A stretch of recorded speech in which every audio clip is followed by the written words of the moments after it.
In the summer of 1853, the wealthy elite of New York flocked to Saratoga Springs.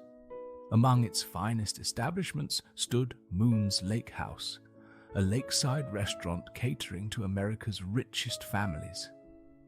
In its sweltering kitchen worked George Crumb, a chef of African American and Native American heritage, known for his exceptional culinary skills.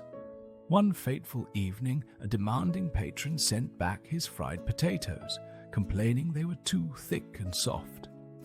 Irritated, Crumb devised a plan.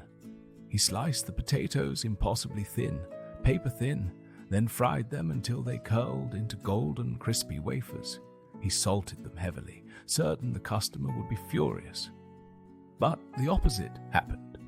The patron was delighted. He devoured every last crisp and demanded more.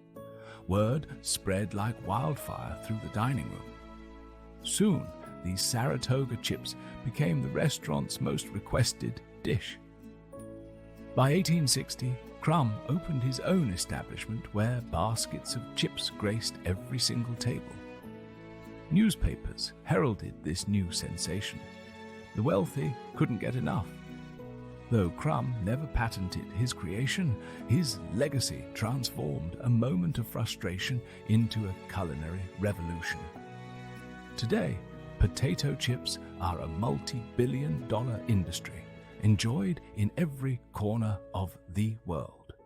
All because one chef refused to accept criticism quietly.